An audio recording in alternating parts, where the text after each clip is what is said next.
Coming at you from the AO Studios, it's the Fade Route with D and Z. Here are your hosts, D and Z.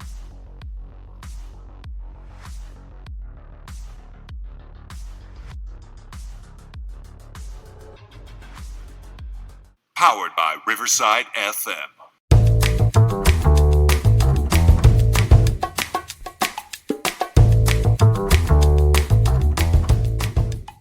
Coming at you live from the AO Studio.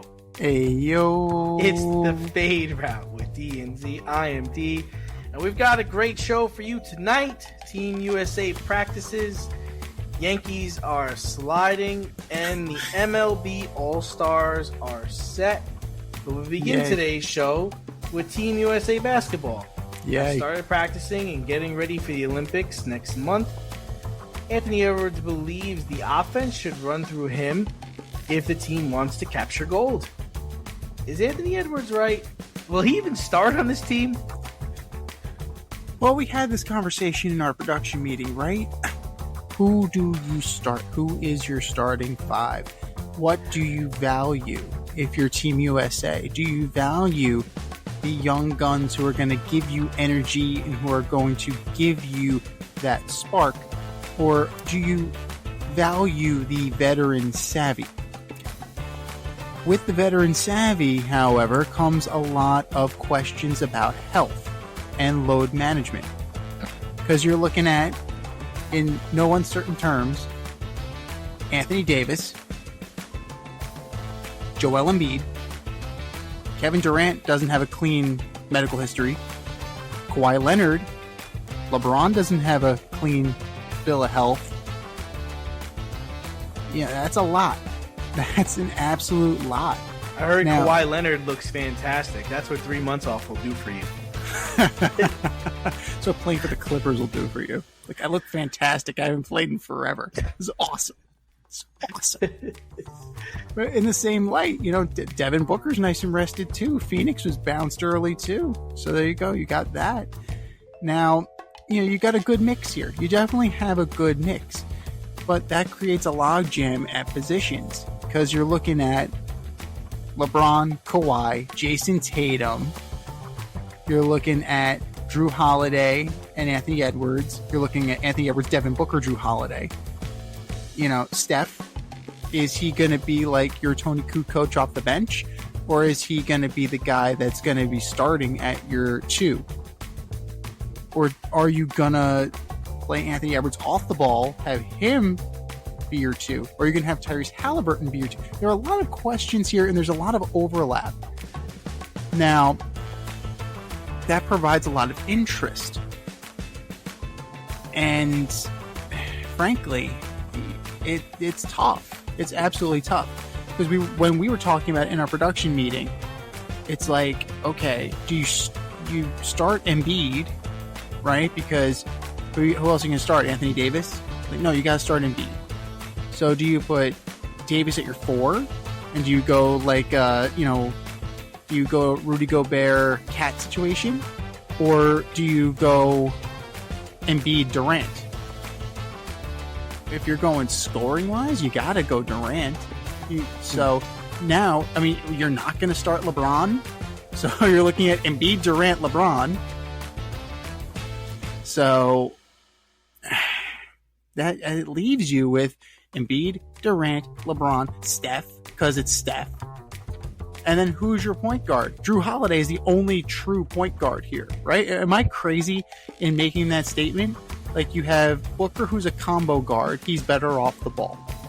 Tyrese Halliburton, better off the ball. Anthony Edwards, better off the ball. Drew Holiday, in my opinion, and take that for what it's worth, you know, but in my opinion, Drew Holiday is the lone point guard on this roster. The lone true point guard. So that's what's probably going to start. But you know what? If I'm Anthony Edwards, I should be lobbying to start. I should absolutely be believing in my own talent. And I should absolutely believe all the shit that I'm talking. Smell all your shit. You do. You smell all your shit. It smells like roses. And like, this is what we're going with, man. Like, this is what I'm, you know, That's the American way. You fake it till you make it. You buy your own bullshit until you believe it. So I gotta say, like, I wouldn't mind seeing him start. I personally wouldn't mind seeing Bam Adebayo start. Like, Bam Adebayo is a tough son of a bitch. He will get down there. He will do the dirty work. And the other thing that Bam Adebayo has is a healthy body. I don't trust Anthony Davis. I don't trust Joel Embiid. I don't trust LeBron James. I don't trust Kawhi Leonard at this point in their careers. So this could end up being a very long, if everything breaks wrong, this could be a very long Olympic tournament for these guys. If everything breaks right, almost a guaranteed gold medal in terms of talent level. So I think it's going to be a challenge. Yeah, I mean, but the best might be of the most the U.S. talented. Might be the most talented team you've had in a while. Yeah, absolutely. Probably since the Redeem team. I would say probably since the Redeem team. But the Redeem team was what, the Kobe, Dwayne Wade, that monster squad, right? LeBron, yeah, all of them. Yeah. So I think you do have to sprinkle some of the kids in, though. And kids, you're looking at Jayson Tatum, 26. He's a grown ass man. I think you kind of have to start, putting some of these guys in there. So but what's your 5? My 5, I'm thinking the starting 5 is going to be like the star-studded 5. You're looking at Embiid, KD, LeBron, Steph, and probably Drew Holiday. Like I would say that's the only question mark. Would be like, that's the only one I'm not totally confident in on name recognition and star power alone. So world champion Jayson Tatum on the bench. Are you going to sit 39-year-old legend LeBron James? Are you doing that? Are you that guy? If I'm going to be honest with you, we have the same starting 5 line for line. But here's what I would argue. This is the argument. Okay. So we do have the same starting 5, but okay. I think when push comes to shove, on the closing out games, yep, or I need to win, I need buckets, I'm going with Steph, okay, Booker, Kawhi, Tatum, and Davis. Interesting. That gives me offense, that gives me defense, that gives me youth, that gives me everything I need. So in a closeout, I'm trying to finish a team off, or I'm trying to preserve a lead. That's who I'm going with. But with the starters, the starting lineup is Drew Holiday. He's a 6'4" guard who could play defense and deliver the basketball, knows how to cut to the basket. Steph Curry is still one of the best shooters in the game. LeBron James, it's LeBron James. He gets to, right. It's like Michael Jordan. He starts. It doesn't matter. Kevin Durant is still the Slim Reaper. Like he's still going to be able to shoot. He's lengthy. He's going to be able to get his hands up on some smaller guys. And Joel Embiid is my center, my enforcer, and he can shoot. I mean, that's what it comes down to. And and the interesting thing is I don't have Anthony Edwards on either squad. He's a sub. That's all he is on my team. Halliburton's a sub. That's all he is. There, Bam's a sub. The 2 guys ahead of him are better than him. So, and as far as I'm concerned, the offense when it's to start the game, the offense runs through Curry. We're gonna get him going. We're gonna get him looks. Because let him shoot, we'll get the rebound. Ain't nobody getting rebounds on this group. And then in the closeout, the offense runs through Jayson Tatum. He just won the championship. He thinks he's an elite player now. Yeah, go for it, man. You're the best. You won it this year. Keep on trucking. Show them. And Kawhi. I'd throw Kawhi in there too to close out because you could trust him with the basketball. There's no way in hell with those egos, because this is the all-ego team right here. Like, there is no way that LeBron is going to be like, okay. Like, that's... On what? Hold on. On not being the guy. Like, okay. Like, I don't agree with that. I think LeBron has always been about making the basketball play. He's not like Kobe. He's going to shoot it with 4 guys on him. He makes the basketball play. he knows how to he knows how to play with Steph Curry. I think him playing with Steph is going to be really fun to watch, actually, because he's not never, but he hasn't had a guard with this shooting ability in a really long time. So no, I disagree. I don't think LeBron understands his body, understands his point in his career, and I don't think he's going to be like, no, I get the ball, I get to shoot, and I'm going to take 25 shots. I don't think that's LeBron. Maybe Durant, but not LeBron. No, I think it's all of them because they're all stars for really. and You really yeah. feel that way? I do. I don't feel that way about Tatum. Tatum don't even shoot when he's on the Celtics. He goes over. Like you said, Tatum's not going to play. Tatum is not going to play. No, Tatum I think will play. I don't think Edwards, Halliburton, and Bam are going to play. Those are the guys that are like. And those are the guys who probably should play. Like that's the thing. Like if you're looking at it, out of those three, Bam Adebayo is gonna play. He's gonna play, but I'm saying it's not like I'm gonna have to try to work him in, right? I think Embiid and Anthony Davis are my top centers. They're gonna get the most burn, and Bam will try to work him in.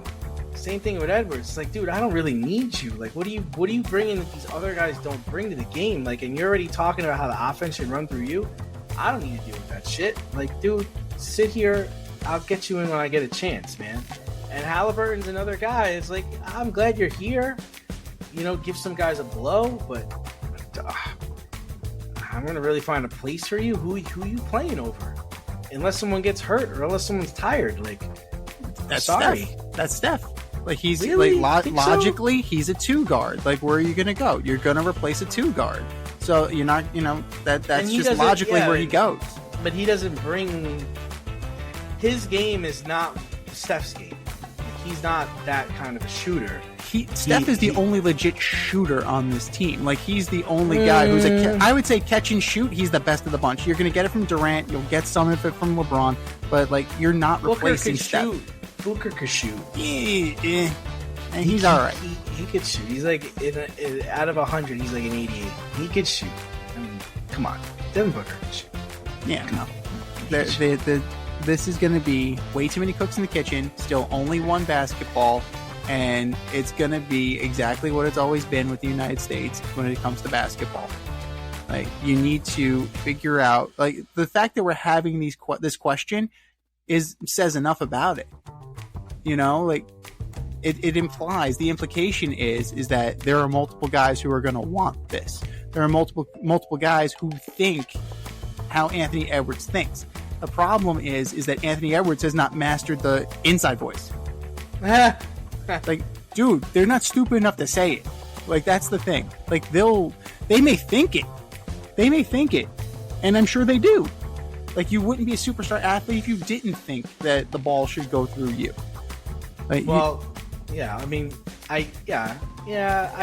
guess so, but I mean, Michael might have thought it, but he didn't say it. He let everybody else say it. He let Larry say it, and he let Magic say it. I don't know. Ooh. But during the media session, Steph Curry mentioned how the Warriors would likely be the last dynasty in the NBA because it's hard to keep good players together for long stretches of time. Do you agree with his assessment? Well, let's see.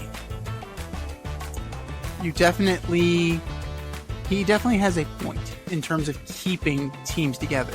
Now, why is it difficult to keep teams together? Eventually, guys are going to want their own team. Like, they're going to want to prove that they can do it on their own. That's just normal human behavior, right? Kyrie wanted to prove he can do it on his own. Ultimately, didn't. But he wanted to try and prove it on his own, that he could do it on his own. You really feel that way? I feel like everyone has been, the last couple of years, everyone's been really leaning into those. This is when he was bitching about LeBron. Like, when LeBron left. Tried to do it on his own.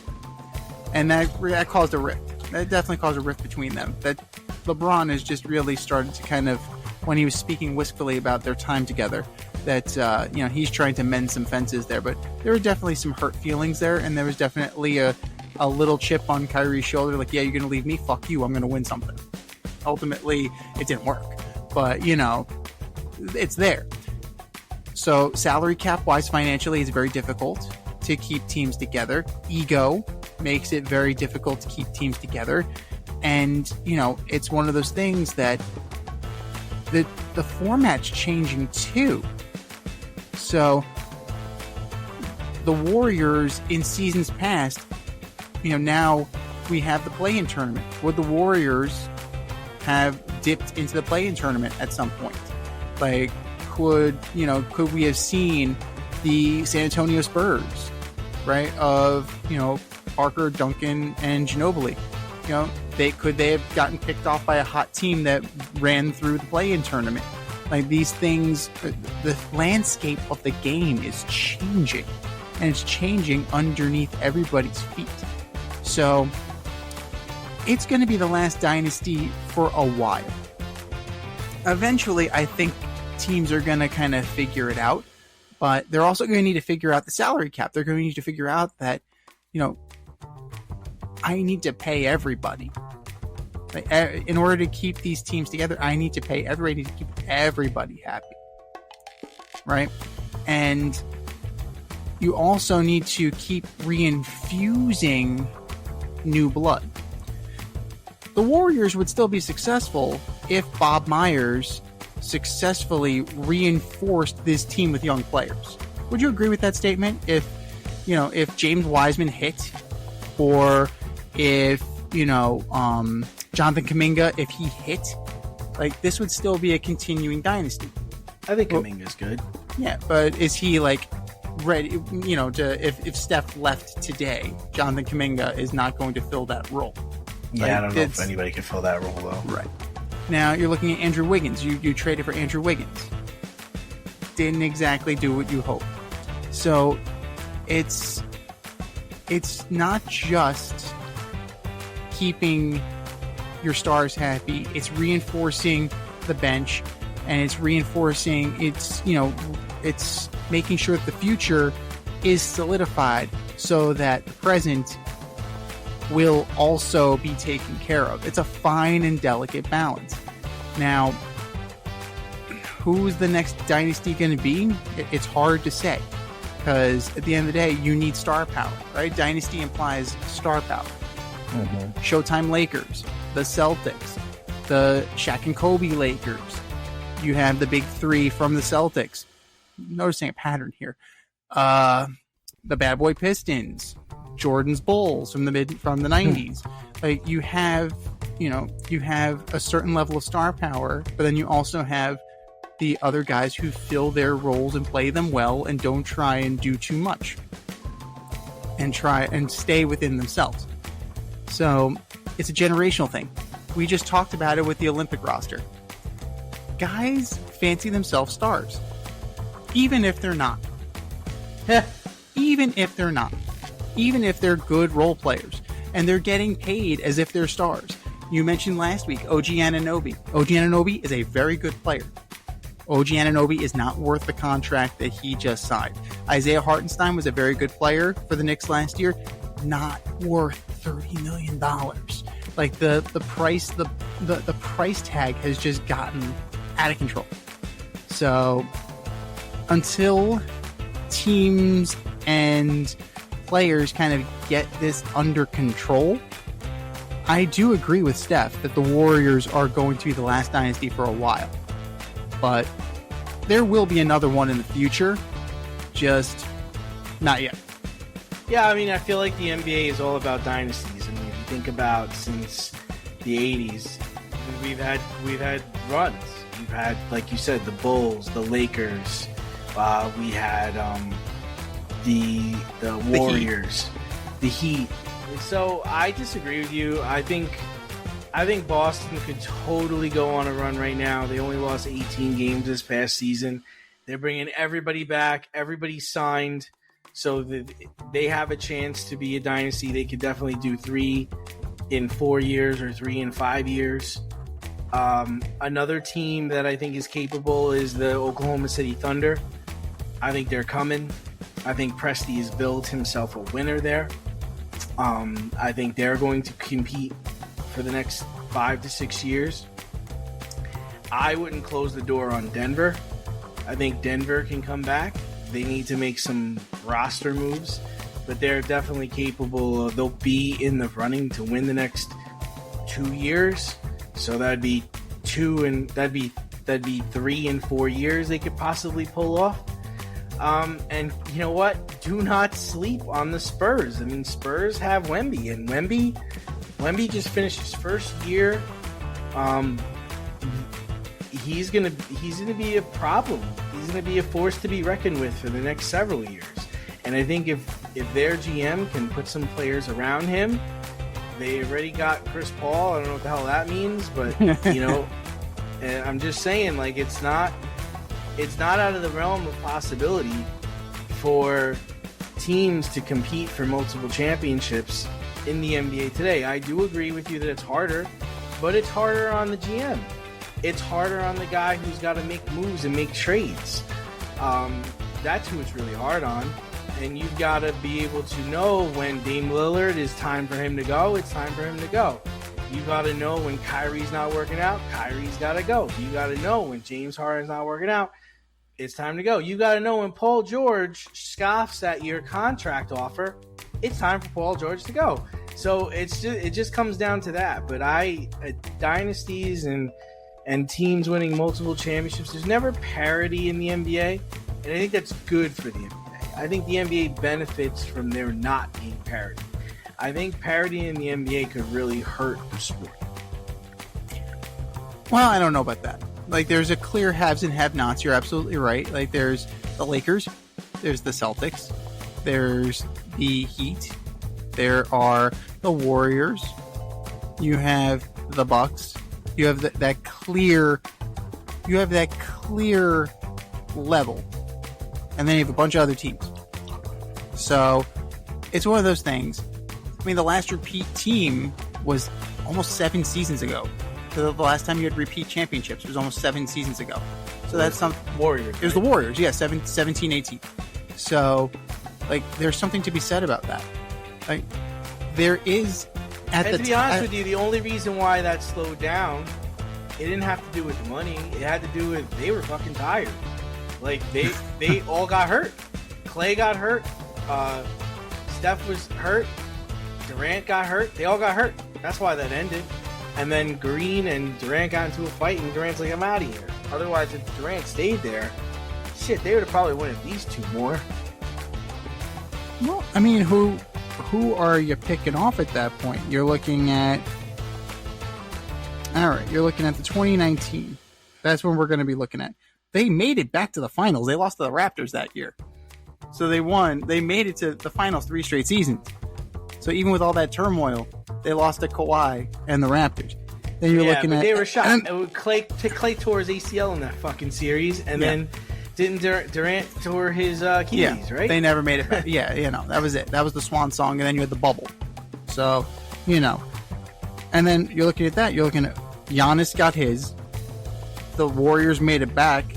And then you got the Nuggets and you got the Celtics. Right? This is where the NBA is right now. It's very difficult to repeat because you have so many good teams at the top, and then you have a lot of bottom feeders.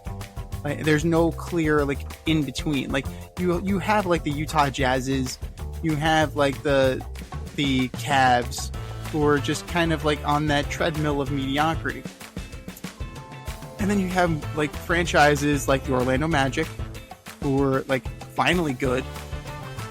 We'll see what happens next year, but the Magic are finally good. The Sacramento Kings got out of the wilderness. We'll see if they're gonna be on that treadmill of mediocrity.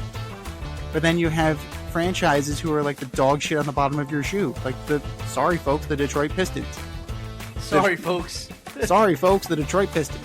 My apologies. The 2004 Pistons were fantastic. I love that. If they wanted to make a Disney movie out of it, I would watch it. But at the end of the day, that was it. That was the last non-superstar laden team to win a championship, right? You had, if you want to call Rasheed Wallace your star of that team, I would argue it was Rip Hamilton, but that was really a team concept. That was really a team concept on that team. So, but now you're in a situation where you're on your third coach in 3 years. Cade Cunningham just signed an extension. He's making 30% of the salary cap. That's the other thing. Like, you have contracts here where you have players, one player monopolizing 30% of your salary cap. So there's greed. Right? We mentioned greed. That's important. Health is another thing. And then, at some point, ego. It's just a matter of time. But, Steph is on his way out. And I'm sure he can look at that and kind of think back on what could have been and how many he could have gotten. But it's hard to navigate. And you're right. It's like GMs, it's almost impossible to navigate because you're dealing with the present while managing the future. You can't help but smile when you see a balloon. PopstarsBalloons.com offers spectacular balloon decor for all of life's events, specializing in custom balloon creations and installations for private events, corporate and school functions, photo shoots, brand events, and fundraisers. Led by certified balloon artists, the Popstars Balloon team shape balloons into custom works of art. Popstar Balloons provides full concept balloon design, build and installation services, as well as pre-assembled decor pieces available for pickup or delivery. Popstar Balloons is a woman-owned, small family business focused on providing professional balloon services using only high-quality, 100% biodegradable natural latex balloons made in the US and Italy. They consistently prioritize the safest use and handling of balloons in a sustainable and responsible manner.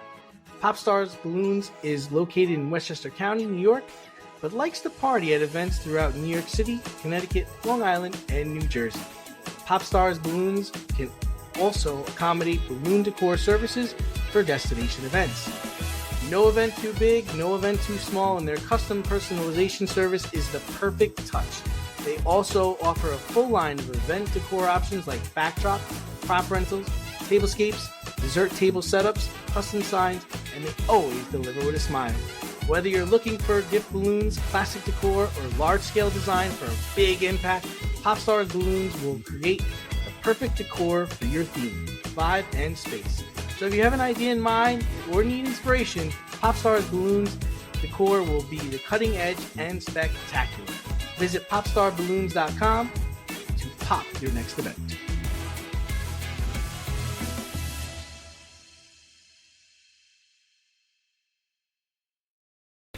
But speaking of managing the future while balancing the present, Jayson Tatum has he's weighed in on what elite status is for an NBA player.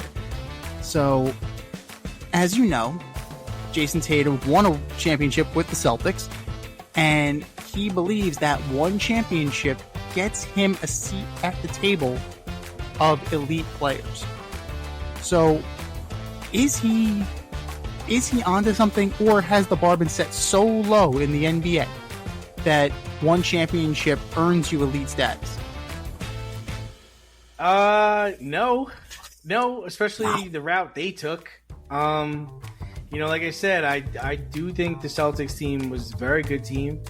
I just think that if they went up against healthy teams and healthy players, I don't know if they really would have won the championship. So no, I think Jayson Tatum has to do a lot more, and he's saying this, and he wasn't even the MVP of the series. Right. Now, granted, I do think that he didn't get enough credit for all the work he did do in the series. I mean, he played defense on everybody. He played it on the center, he played on the power forward, he played on the point guard. Like, he was rotating around. Even though Jaylen Brown actually won, the MVP. But no, I think he's in the conversation of very good. I wouldn't put Jayson Tatum as an elite, but I do think he has another gear. I do think that he could be like a Kobe. I think he has that talent. He certainly has that height. He's 6'10", for God's sake. Who's blocking his shot? Who's stopping him from going to the basket? I think if he puts the work in, he really could be elite. But he's definitely not elite just after one championship. He's in the conversation with Dirk, as far as I'm concerned. Like, Dirk only has one. So, like, come on now. Would you say Dirk was an elite player? Hold on a second. What Dirk did does not compare to what Tatum did. Dirk went through Kobe, he went through Durant, and then he went through LeBron and that whole team. What Dirk did to win his championship, boom, elite, amazing. Bought his jersey because of that shit. Like that was the most impressive thing. He shot like 78% from the field. He was like 90% from free throws. He went to the basket. He shot threes. He shot fadeaways. He played defense. He ran the floor. He dunked. He laid up. He did everything you could imagine in that series. So yes, what Dirk did, that got him to elite status for sure. But not this guy. Not yet. You mean you're not impressed by picking off the Dallas Mavericks and then picking off the Indiana Pacers, who picked off the New York Knicks, who picked off the injured Philadelphia 76ers, and the Pacers that picked off the injured Bucks? You mean that doesn't impress you at all? It doesn't impress you at all? Not even a little bit? It doesn't impress me either. I'm sorry. Like, that's it. You know, Jayson Tatum's 1 is very nice. That's great. That's wonderful. You get to see it at the kids' table. Right? Now, you're looking at, who's the true elite in current basketball. I'm not talking Magic. I'm not talking Larry Bird. I'm like, those guys are in rarefied air. They're in their own conversation. Who would I consider an elite basketball player right now? You got to start with NBA? Steph, in my opinion. Yeah, sure. Kevin Durant. Yeah, 100%. Okay. Sure. Klay Thompson? Yeah. Oh, man, such a great shooter. Okay. Jokic, Jamal Murray, like what would that, Yeah, I think they've only got one. They only got one. Same as Tatum. I think for what the Joker is able to do every night and what he was able to do in the series last year and what he brings to the table, yeah, I think he is, but I don't think Jamal Murray is. Yeah, so you got to be pretty damn special. I think Kawhi is elite. Kawhi's an elite defender. I'll give you that. I don't think Paul George is elite. No. Paul George is not elite. I don't think James Harden's elite. Nope. Chris Paul. No. I would. Chris Paul's. Thank God you didn't call him CP3. Don't call him. I'm about to start calling him Christopher Paul. I think Kyrie Irving's elite. He's elite. He's an elite ball handler. He's probably the best ball handler in the league.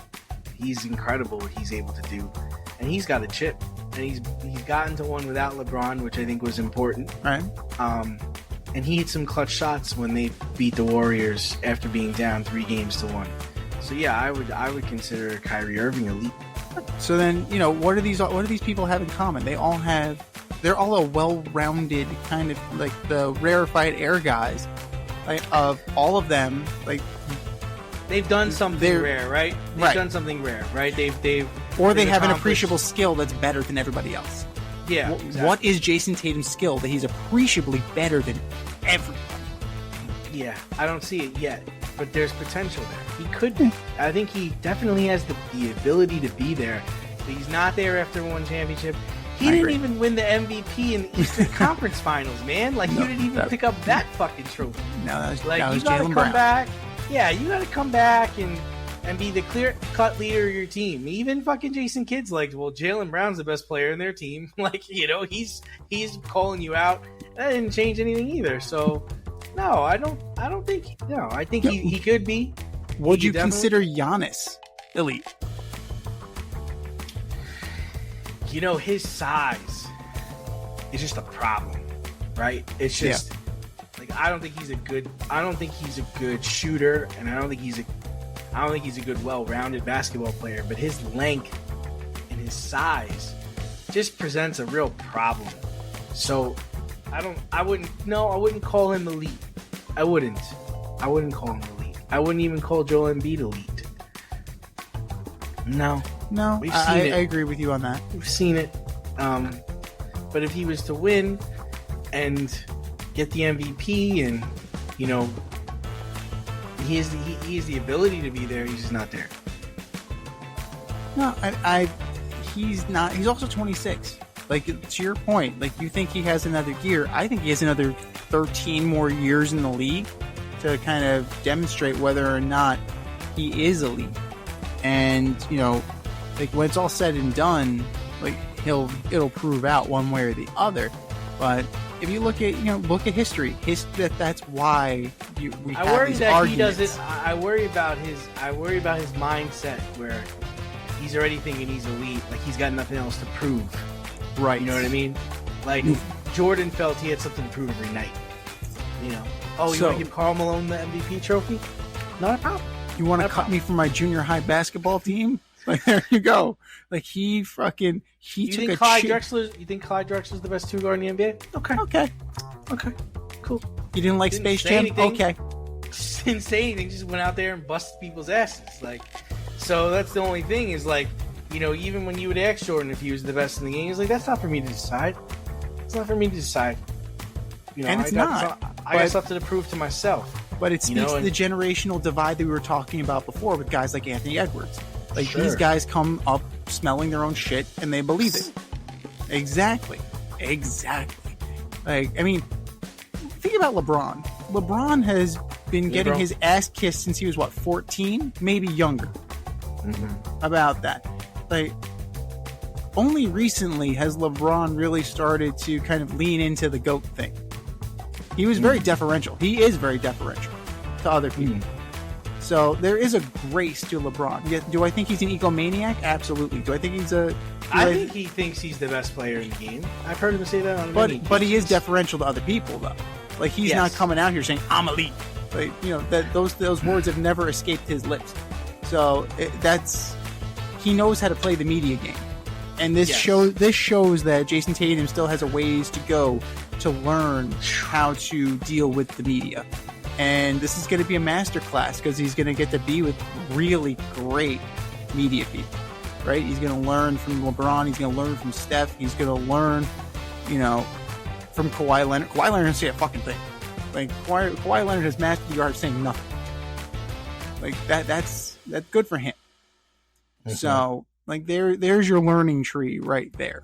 So he's got like 13, 14 years left on this thing, and then we will be able to decide for sure. But in that time, lots can happen, right? Lots can absolutely happen. The Boston Celtics can bottom out. The Boston Celtics can win 5 championships. We don't know. But Jayson Tatum can get fucking traded. Like, he can get traded tomorrow. Like, that's baseball, Susan. Or in this case, that's basketball, Susan. Do you love brownies? Of course you love brownies. And if you're looking for delicious gourmet handcrafted brownies, then look no farther than Sweet Life Brownie Co. Chef Tommy D and the crew offer a dozen delicious delights that you will crave. From the classic OV, to Dutch Apple, to my personal favorite cookie jar, Red Velvet, and many more. Check out their Instagram at sweetlifebrownie_co for their Friday brownie drops. Every Friday at noon, you see what they're making. Or give them a call at 845-641-3043 and tell them a D&Z sent you. That's sweetlifebrownie_co on Instagram, Sweet Life Brownie Co on Facebook, 845-641-3043. Sweet Life Brownie Co. Because there's always room for a brownie. But speaking of baseball, the Yankees have lost 7 of their last 10 and 3 out of 4 to the Red Sox over the weekend. Oh my God, that was atrocious. Clay Holmes had the pleasure of trying to close the game out on Friday, gave up a 2-run bomb in the 9th inning, allowing Boston to tie the game in the 9th and then win it in extras. He's an all-star, Dave. All-star Clay Holmes. That's right, we gotta put some respect on his name. So if you're Brian Cashman, what's your next move? How much time you got? Start looking at where I'm going to be vacationing in October. Look up some all-inclusives in Jamaica. Oh, jeez. What can you do? Honestly, what can you do? Gleyber Torres is a waste of life. Like, there's no value there. I don't even know why DJ LeMahieu's playing. He's batting 190. All he does now is hit weak grounders. He can't hit home runs anymore. I don't know what happened to that guy, but he's shot. You're gonna have to put Gil in the bullpen soon because you're gonna ruin his arm. Rodon is showing who he is. Yeah. what can you do? Maybe bring up the prospects. Maybe get lucky. I like the kid Rice. I think he's got some moxie. I think he plays well. But honestly, Z, if you are any team that goes to play the Yankees, walk up to your pitcher and go, okay, don't pitch to Soto, don't pitch to Judge, get everybody else out.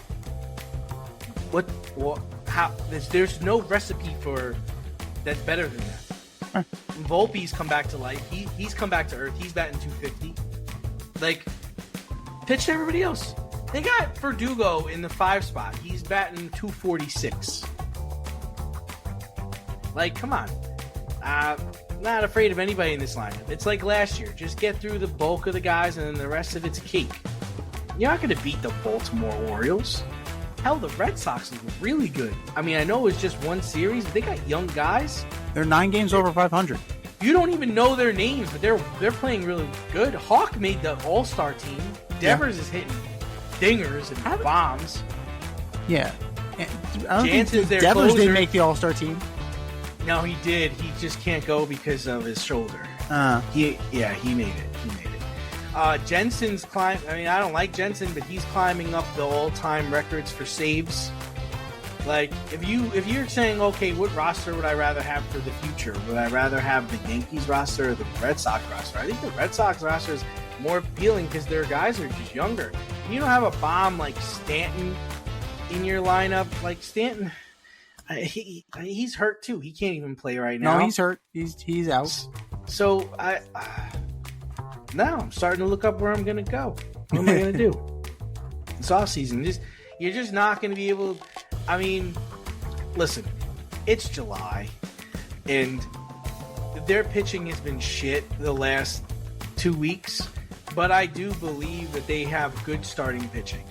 Their middle relief and their closers are trash, but they do have starting pitching. So maybe that's the one thing you do.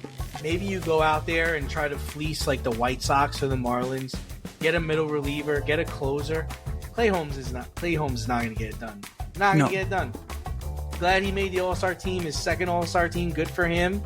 But, dude, you can't be trusted. I was sitting in a bar watching the game on Friday night. This guy was ready to leave. It was 3-1. He was getting ready to pay his check. He's ready to leave. They brought in Clay Holmes. He's like, oh, great. All right. Let me watch how this falls apart. And he was right. He was right. And then he was right. And he's like, he's going to give up a home run. He's going to give up a bomb. And sure as shit, bam, fucking shot. He can't get anybody out. He reminds me of Tim Hudson back in the day. When Tim Hudson was on the Braves, he had no problem getting a guy to 1-2 count and 0-2 count. But he could not put anybody away.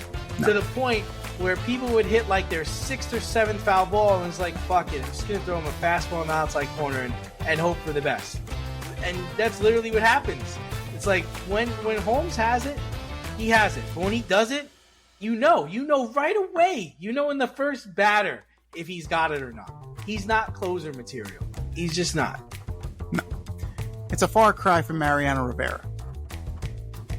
It's a far cry from David Robertson. The 1 year that David Robertson filled in for Mariano Rivera once he retired. So it's a long way away. You know, Clay Holmes gives Yaja. But that's the thing. He's a ground ball pitcher. He relies on contact. So he's not going to be Josh Hader. If that's what you wanted, you should have got Josh Hader. He was available. Yeah. Who's playing like trash too. Right. So maybe that's a guy you buy low on. Maybe that's a guy that you can acquire because you buy low. So I think that finding somebody, good luck. The irony of ironies would be if they reacquire Aroldis Chapman and push Clay Holmes back to the 8th inning. Like, that would be fucking insane. But it's within the realm of possibility. Because if the Pirates bottom out, Chapman is an arm that can easily be moved. So, you know, there could be a couple of reunions. I mentioned David Robertson before.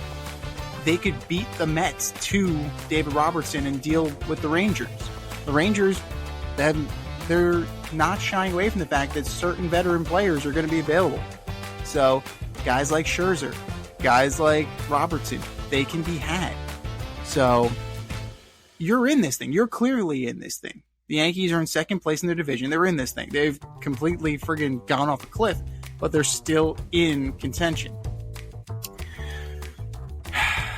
Now everybody makes the playoffs. It's not like they're not going to make the playoffs. They'll get there. No, they'll have to go through the wild card round, but they'll definitely be there. But the question is, you have Cole, and then it's a huge drop to number 2, Rodon. There's a huge drop to number 3 in Stroman, and then who's your 4? Nestor? No. Luis Gil, he's up against an innings limit. This is the most he's ever thrown in his career. This guy's probably going to have to get shut down, right? Clark Schmidt's on the 60-day IL, so that's a no. Okay, you get through, and the Yankees are so far up their analytics ass that third time through the order could be the 4th inning. They're like, oh, we got to pull our starter. We just fucked the bullpen. Congratulations.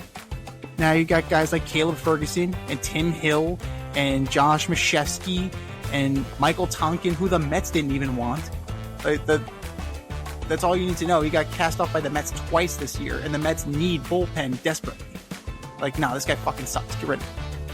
Right. Luke Weaver has pitched prominent innings coming out of the Yankee bullpen. Like, this is the team that used to find guys like Jason Grimsley. They used to find guys like Tanyan Sturtz and like reclaim them and turn them into something. Right? Give them a little extra to play better. Well, that was Grimsley.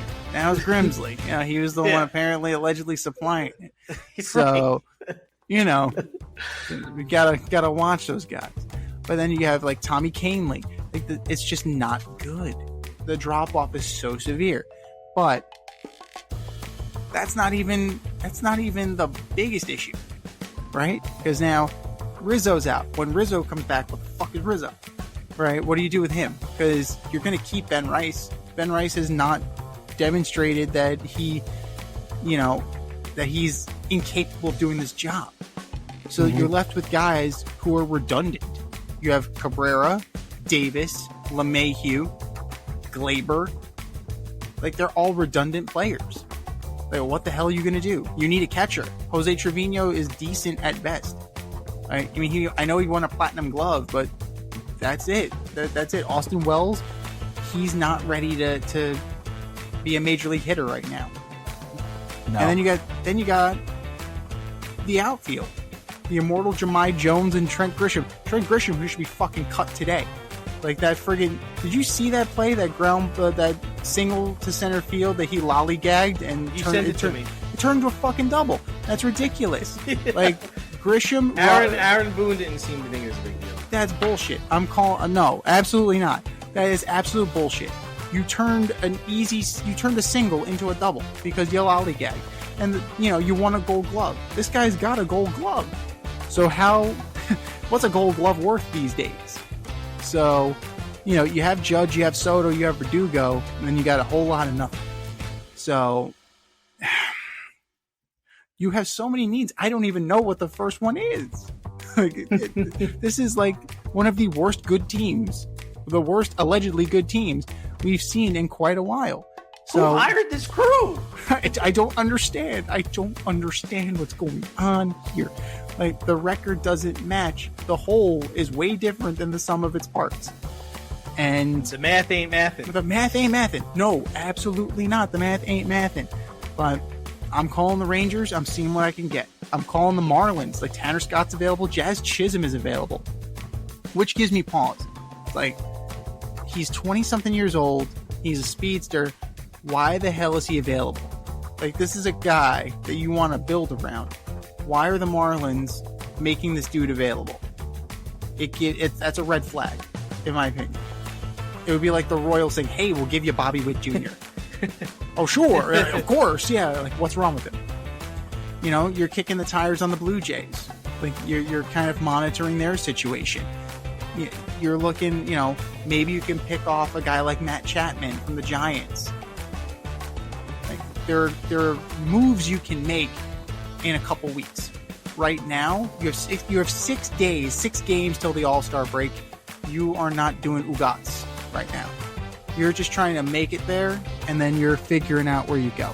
Bullpen's in need, bench is in need, third base is in need, second base is in need, catcher is in need, starting rotation behind Garrett Cole is in need. Throw a dart, see what you can get, and remember, you're the New York Yankees. You can absorb money. Remember that. You can do that. It's not ideal, but you can absorb money. You think that I'm sure the Angels would love it if you could take Anthony Rendon off their hands.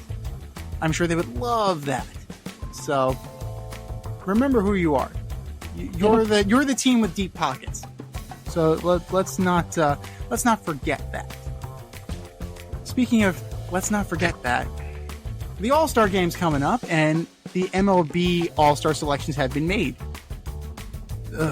I cannot be any less interested in the game. Like, that's me. I don't know about you, but I can't be any less interested. But who should Major League Baseball fans look forward to seeing in this exhibition game for those that can? Yeah, I mean, I do like the Major League Baseball All-Star game. It's one of the few that I do watch. I like the Baseball All-Star game and the NHL All-Star game are worth watching. You got a lot of first-timers, which is fun. Logan Webb making his first appearance is just a surprise to me. So in the American League, you got to tune in for Gunnar Henderson. You got to tune in for Juan Soto. He's must-see TV. Adley Rutschman, he's killing it for my fantasy team. Tanner Houck, I mean, if you haven't gotten a chance to see that guy pitch, he pitches very well. Tarek Skubal and Logan Gilbert, a must-see TV. Guys that don't get a lot of national exposure, and they're very good. On the National League side, can you believe this? William Contreras, man, that guy was a Brave. They let him go to the Brewers. He's now an all-star for the Brewers. Unbelievable. Hunter Green, Tyler Glasnow, his first year. It's impressive. Paul Skeens, you don't deserve to start, but you should, get some national acclaim and let everybody see you pitch. Ranger Suarez, man. Ranger Suarez is for real. The Phillies are for real. Half of the fucking Phillies team is going to the All-Star game. They're probably going to the World Series this year in that division. So those are the guys I like. Those are the guys people should tune in for. I'm sure you agree with some of them. I don't know.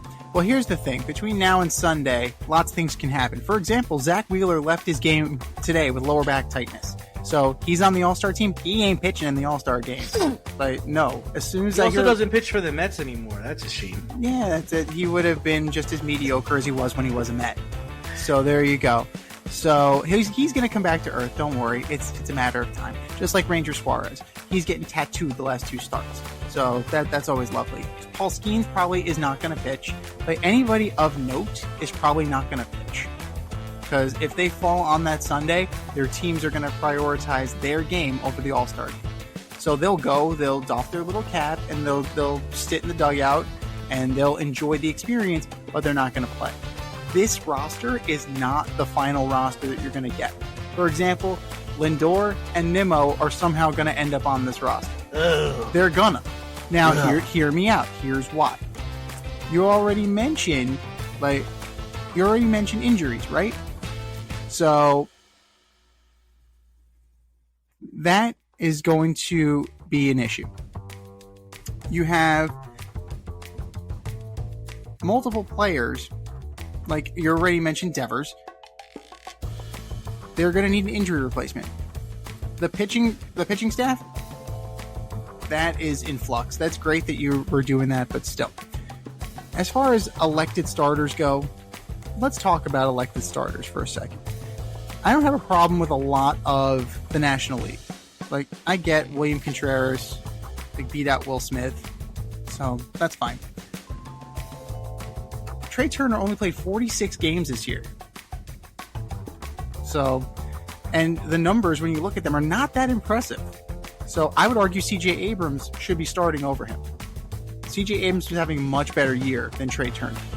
So I have no problem having Trey Turner on the roster, but I don't feel like he should be starting. I don't feel like he's a deserving starter.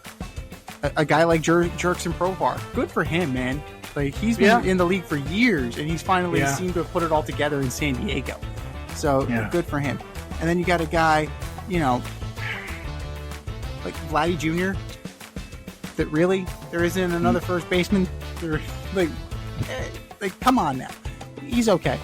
He's okay. It's just okay. And these guys are getting all-star spots.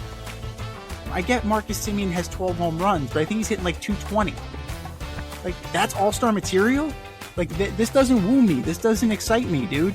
Like, this is ridiculous. I find that it's absolutely ridiculous. And there are a couple of reasons why. One, every team needs a representative nonsense. No, not every team needs a representative. The Miami Marlins are the drizzling shits. They don't deserve... Stop hating on the Marlins. I will Keep trying hate... to get them out of the league. They stink. They stink. Do the Chicago White Sox, who are the worst team in Major League Baseball, do they deserve a spot? No. If Garrett Crochet earned a spot, great. But not just like, we're going to kick somebody else off because we need a White Sox. Like, come on now. That was like what's happened with the Rays for years. Oh, we need to put a Devil Ray on. Like, oh, the Devil Rays were one of the worst fucking franchises up until 2008. So, you're stealing roster spots from more deserving people. And then the fan vote is fine for the last player in. Congratulations to Jordan Westbrook. Congratulations to Hunter Green. I'm fine with that. And then this idea of, like, the young star, like the Ellie De La Cruz. Yes, he's fast. That's all I got. He's a butcher in the field. Oh, he hits pretty well, Z. He's decent, but he's a butcher in the field. Like, he has an 8.9 WAR just because he can run. Like, Billy Hamilton must have an infinite WAR then, because that's all Billy Hamilton could do. An infinite WAR. It's it's got to be like infinity square. So, a guy like Jackson Merrill as a rookie, cool, that's fine. You could argue that there are players that are more deserving. Like, you just mentioned Clay Holmes. Look at the eye test. Is Clay Holmes an all-star? No. Clay Holmes will give you a heart attack. Clay Holmes will absolutely give you a friggin' heart attack. Like, it just doesn't woo me. It doesn't woo me at all. And I'll go to my own guy, Pete Alonso. Good player. Christian Walker's better. Christian Walker's having a better year. Sorry. Charlie. Sorry. So, and Pete is the only Met representative.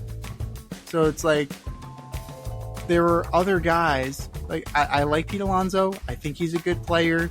He's not having a great year. There are other players that are more deserving. Now, the theory, and I'm just throwing this out there as a theory, the reason why he's there is because he's willing to do the home run derby. And I believe there's some truth to that, because Pete's always willing to, he's always willing to show off. Like, Pete knows what he's doing. Me hit ball hard, me hit ball far. That's what I'll do. That's what Pete Alonso's about. So, there's that scuttlebutt. It's what you do about nothing at the end of the day. I would rather, if I was a GM, if I was a manager, I'd rather my guy not go. To be perfectly honest with you, I would rather my guy go home, rest, and get ready for the second half of the season. That's more important. The game doesn't mean anything. It hasn't meant anything for a long time. Interleague play eroded the original meaning, and then they removed home field advantage, which eroded the secondary importance of this game. And what should you look forward to? I guess you want to look forward to the uniforms that they're going to wear, because now everybody wears American and National League uniforms instead of their home and road uniforms. It's a money grab. Like, okay, that's fine. You want to see Paul Skeens? That's cool. But I don't know. There's just nothing here for me. I care about the regular season. I care about competitive baseball. And this just doesn't move the needle for me. The Pro Bowl doesn't move the needle for me. The NBA All-Star Game doesn't move the needle for me. The NHL All-Star Game doesn't move the needle for me. it's just not I'm just not the guy that they're marketing to. But if you can find something there to hang your hat on, cool. If it's a celebrity softball game, great. If it's Pete Alonso, like in the home run derby, that's cool. That's fine. But you know what? Wake me up on Thursday when the second half starts. I'll be rested, unlike some of my players.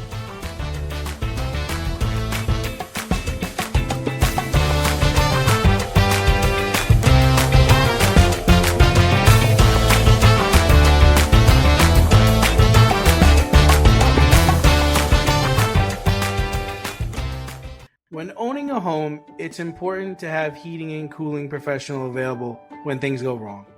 Air Care Technicians is a veteran-owned HVAC company servicing the Westchester area.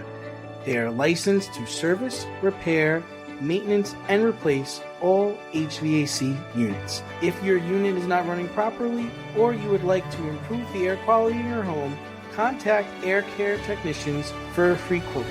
They offer same-day and emergency services for all of your needs. You can reach them at 914-315-1547. Air Care Technicians, 914-315-1547.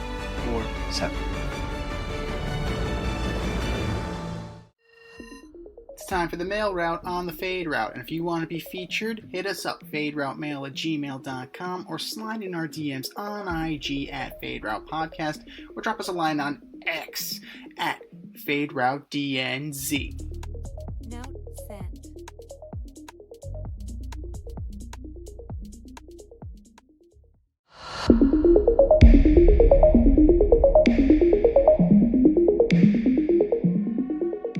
All right, boys and girls, we have a full mailbox here today. And if you, yes, you want to send us an email, hit us up, faderoutemail@gmail.com, or slide into our DMs at Fade Route Podcast on IG, or drop us a line on X at Fade Route DNZ, and you can get your message on the show. Our first email comes from Carter in Santa Rosa, California. Christian McCaffrey was the only running back to rush for over 1,200 yards last season. Will there be any 1,200-yard rushers in 2024? Can you believe that? That's insane. That is just, it's insane, right? I mean, when you think about it, if Forget you go back 2000. Forget 2000. Forget 2000. We're not even.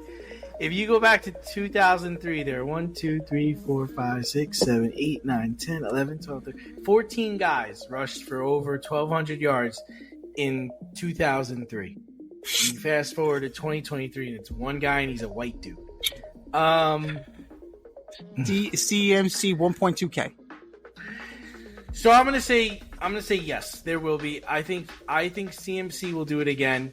And I believe one other player will do it again. So I think there'll be two guys.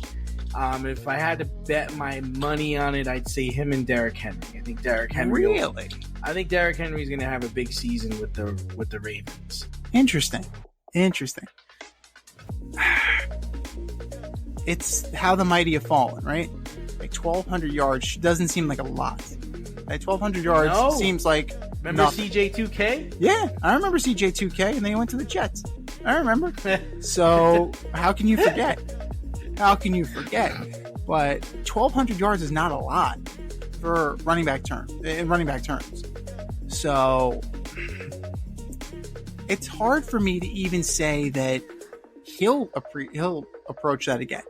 Right? Last year, everything broke very well for him in terms of health. Right? McCaffrey, that's his bugaboo. If he has surpassed that, if he has gotten past that, absolutely he can do this. Right? Other teams, not so much, because they're going to be relying on a two-back system. Like we said a couple weeks ago, this is a one-back system, and Elijah Mitchell is just there to give him a breather. Like, it's the 99-1. Like, that's it. Like, Elijah Mitchell maybe getting like 1% of the carries. So Christian McCaffrey is definitely the guy who can do it. Some outside dark horse candidates. Josh Jacobs. I mean, dude did win a rushing title. So I think that's a possibility. Either one of the guys on the Steelers, either Harris or Warren, like they can definitely, they're talented enough to do it. If they, it depends on what they do, but David Montgomery or Jahmyr Gibbs, like both of them are supremely talented. If one kind of overtakes the other and makes it more of a one-back system, they can definitely get it done. But the landscape of the running back position in the NFL is such that it doesn't really look like this is going to be a thing, right? It's been devalued. They've been involved more in the passing game. You may have seen the best of the running back position, right? And certainly devalued when it comes to contract time. So Christian McCaffrey's definitely, as of right now, an island unto himself, and then maybe some other guy can come onto that island, but not yet. Email number 2 comes from Scott in La Jolla, California. Bronny James played his first Summer League game last week and had a triple single. He's now injured and unlikely to play the next few games. Big deal, little deal, or no deal at all? It's no deal. Him playing is no deal. Bronny James is no deal. This whole situation is no deal. I don't want to talk about this kid. Doesn't matter. We all know why he's there, and it's just whatever. Like he's gonna have several DMPs this year. If he even makes the team, he seems like he's G League material. Whatever. I have to agree. I have to say it's no deal. This is a kid who should still be in college, and he's not. It's a shame. Yeah. Like this is a situation where I don't know if it was pressure to come out, or like you said last week, if he just assessed that this was the best he was going to become and just kind of took it from there. I don't know, but he may eventually become a decent player. He may eventually become a good rotation player in the NBA, but as of right now, no. Triple single, 7.9 million, 5.4 guaranteed. No, thank you. Like this is not, this is no deal. Like this is absolutely like back end of a G League roster numbers. But the only reason why we're talking about it is because he's Bronny James. Right. And the only reason why we're talking about that is because he's LeBron James' kid. Right. Like if his name was Jonathan James and he wasn't related to LeBron, would we be talking about him right now? Absolutely not. Like we may be saying, why isn't this kid still in college? Like that would be a fair question. Why isn't this kid like trying to get better at a level of competition that is, appropriate? But this is on the job training, and Bronny is going to learn one way or the other what he's made of, what he can do, and what is expected of him at this level.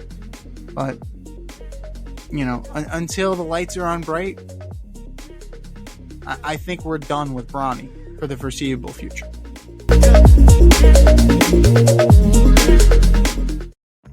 Your favorite podcast has its own merch line now. Go to the Fade Store with DNZ.com today and check out our releases in apparel, accessories, drinkware, and more.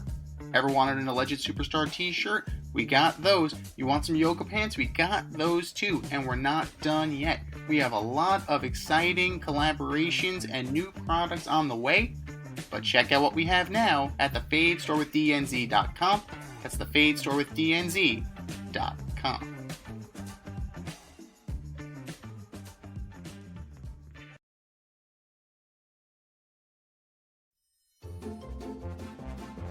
Who's the best of the worst this week in sports? The Fade Store presents the Alleged Superstar of the Week Award.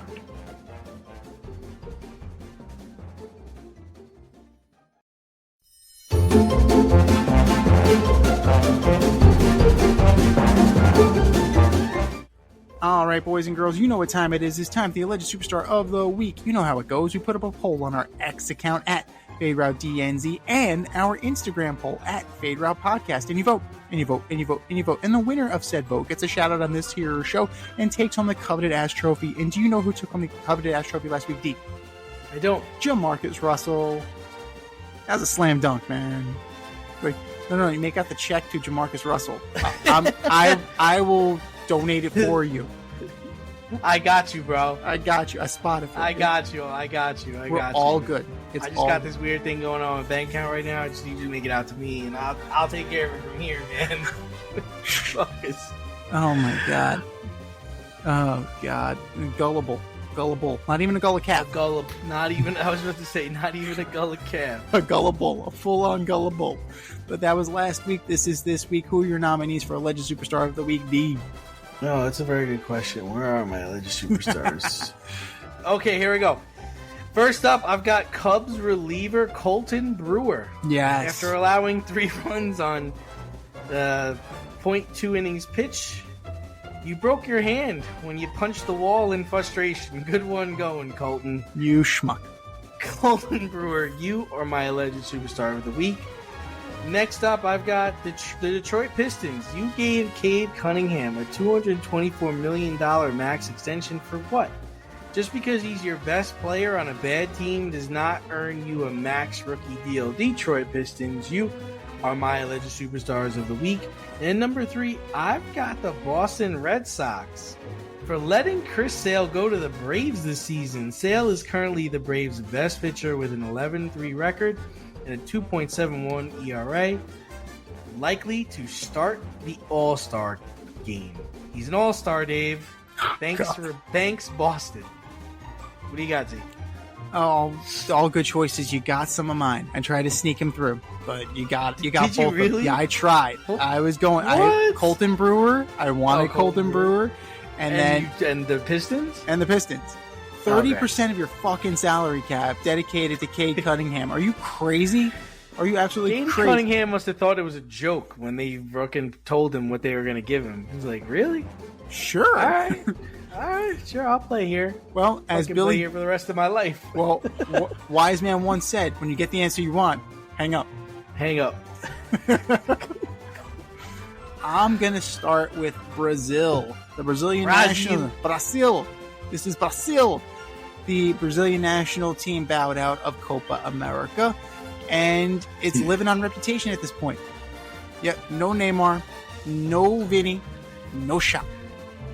Brazilian national team, you are my alleged superstar of the week. Number 2, Trent Grisham. Single to center field, easy peasy. Field the ball, get it back into second base, no problem. Butchered the shit out of the play because you were being lazy. Just bent over to pick the ball, clank, turned it into a double. And then afterwards, and this is a double whammy, I'm going to lump Aaron Boone into this. So Trent Grisham and Aaron Boone. Aaron Boone was due to be on here at some point. So Aaron Boone, post-game, saying, I don't have a problem with his effort. Excuse me? I don't have a problem with not hustling? I suppose not, because you defend Gleyber Torres all the time. It's like, dude. God, Robbie Cano would have loved to play for you. Shit. It's like, Robbie just plays so effortlessly, man. What are you gonna do? Manny being Manny. It's just Robbie being Robbie. It's just Robbie being Robbie. It's just Trent being Trent. Oh, Jesus Christ. Terrible. Trent Grisham and Aaron Boone, you are my co-alleged superstar of the week. And then last but not least, Luis Robert. Fly ball to center field. Runner on third. The winning run on third. You catch the ball and then proceed to just lob it into the field. No attempt to throw the runner out. Not even gonna try to preserve the game and take it into extra innings. Just gonna punt. Like, fuck it, we lost. But you didn't lose. The game was tied, dude. The game was tied. And a little bit of effort from you, just a little bit of effort, could have sent the game into extra innings and stranger things have happened. The White Sox have won games this year. So it has happened before. yes, we win one. We win today. We win tomorrow. That's 2 in a row. We win the day after that. It's called a winning streak. So stranger things have happened, and you are one of the lone trade chips that the White Sox have. Who is going to call and say, yes, I want that guy on my team? Another wise words from Little Big League. As soon as we find somebody dumb enough to take you, that's exactly what we're going to do. So, way to run your way out of Chicago, way to diminish your own trade value. Sounds like Anthony Rendon. Oh my God. So you're saying he's a bitch. So you're saying, So you're saying I'm a bitch. so you're saying I'm a bitch. Anthony Rendon is back from the IL, mind you. Congratulations. Welcome back, Anthony. So you're His saying batting I'm a average bitch. hasn't changed. Oh. So you're saying I'm a bitch. What? Nobody said that. Absolutely Nobody said that. So you're saying I'm a bitch. Oh my God. Luis Robert, you're not a bitch, but you are my alleged superstar of the week.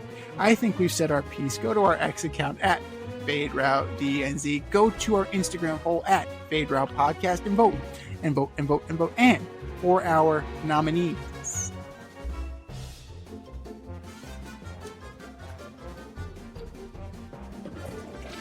You're better than that. Just do better. Just do better.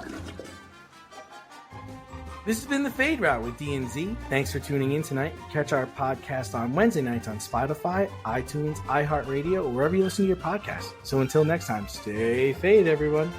Time for us to run the go route. We'll talk to you next week.